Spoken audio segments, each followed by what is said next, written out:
What is going on, everybody? Welcome back to the channel. Welcome back to another video. I hope all of y'all are having a great day. Today I'm going to be bank fishing once again. I've been doing a lot of bank fishing videos and honestly I'm starting to enjoy it. I have two rods with me today. I'm going to be testing out which is better, monofilament or fluorocarbon. I know a lot of people prefer one over the other, but today I'm going to be reviewing my personal preference, pros and cons about the lines, and test both out today. So hopefully we can catch some fish. Let's get to it.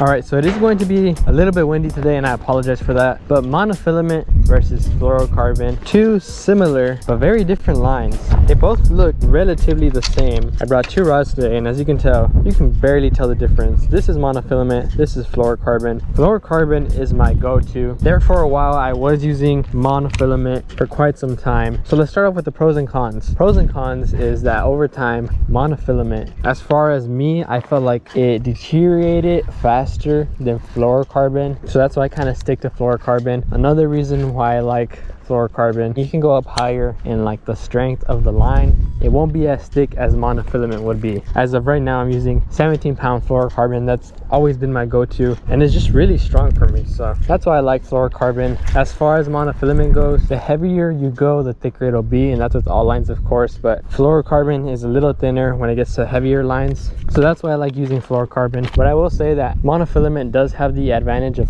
floating, which is pretty good for topwater. I personally don't like braid. Braid is mainly used for cover, topwater, and it does not have a lot of stretch in the line. That's another thing. Fluorocarbon compared to monofilament has more stretch in the line, and that's why I like fluorocarbon, because you can kind of connect a little more when you set the hook rather than monofilament. I used to always miss fish when I was fishing with monofilament, so that's kind of why I switched over to fluorocarbon. But yeah, that's mainly what this video is about, kind of testing monofilament versus fluorocarbon, and that's why I have two rods today. I'm going to try and catch one fish with the fluorocarbon rod, which is this one, and then the monofilament rod. Kind of put them up to the test, see the difference. Hopefully we can catch one. I'm at a pretty good spot, deep drop-offs. There's this dock right here, so I think we could run into some fish, possibly. The only difference between these two lines right now being is that this one is 17-pound fluorocarbon and the one on the other rod is 12-pound. So that's the only major difference with these lines. We'll test them out and see if we can land some fish.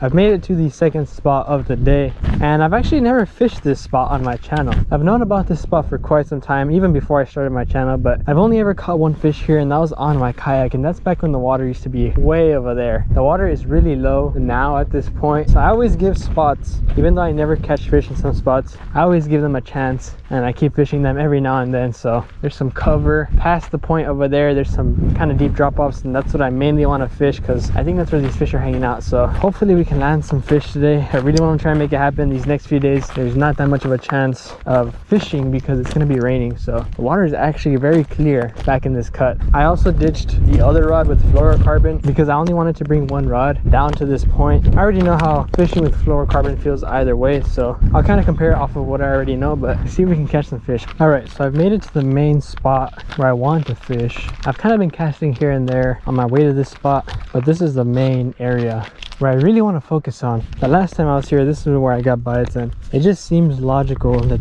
this is where the fish would be. Deep drop-offs, there's some branches here and there, so I think this is mainly where the fish are going to hang out. I think this is where I'm going to get bites. Hopefully I do. We'll see if we can make something happen.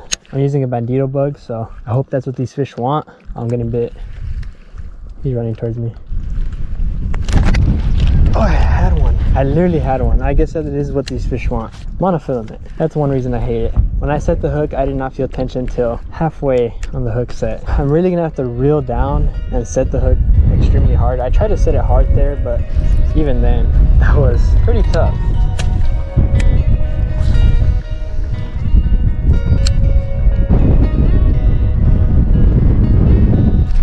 Got one. First fish of the day. Let's freaking go. This is a fish that I missed in the first place. Buddy, chill. All right, he got a little banged up. I was like, let me cast there just in case, even though I missed him the first time. I apologize for the wind. First fish of the day on monofilament. There was a bit of stretch compared to fluorocarbon. I could feel it, but we landed him anyway. I kind of waited for him to really take it. There he goes, back in the water. swam off just fine. Finally, we land one. I apologize for the wind. I know it's very windy. I had literally just gotten a bite here not too long ago. I went down that way, fished over there. Stupid wind, I swear. I fished over there, then on my way back, I cast here once again because I knew sometimes they'll come back to their spot where they were before, where you got that bite. And sure enough, so I always try and cast at the spots where you've gotten bites. A lot of times it won't work, but sometimes that fish will come back. And that fish did. It was a small fish, but we landed a fish. I'm gonna try and grind it out and land one more. I might head over to another spot because this spot's way too windy, as you can probably tell, and it's not the greatest. All right, so I know I said I was gonna go to another spot, but I really wanted to try out topwater on monofilament. I'm getting pretty tired of using braid on topwater, and I heard monofilament is pretty good. It suspends, it's pretty buoyant.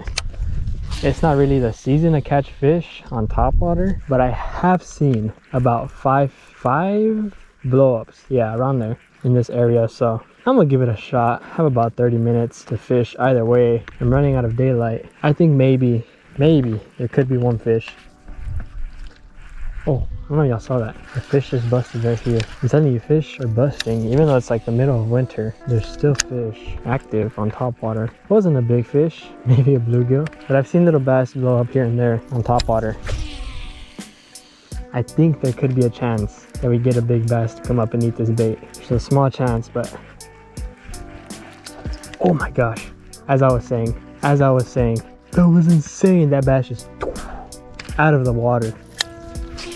We might not land one today, but at least we got a fish to blow up. That was freaking crazy. He missed it. All right, everybody, that's going to effectively end today's video. I grinded it out today. I started like at 2 o'clock and it's currently 5 o'clock. So about 3.5 hours or so that I fished today in total. I tried to catch another fish, but I couldn't make it happen. I did get that one blow up, but he did not come back, sadly. But I hope y'all learned something about fluorocarbon and monofilament, the differences that they have. I know it's kind of all over the place when it came to explaining the pros and cons, but I hope y'all somewhat understood the differences between them. Like I said, my personal preference is fluorocarbon. I don't really like braid. A lot of y'all like braid, I know that, but I really like fluorocarbon. And I think I'm gonna start using monofilament instead of braid for topwater because I just get way too many backlashes with braid. If any of y'all have any tips for that, drop a comment down below. But I hope y'all enjoyed the video. If y'all did, smash the like button, subscribe for future videos, and I'll catch y'all next time on JJ Fishes.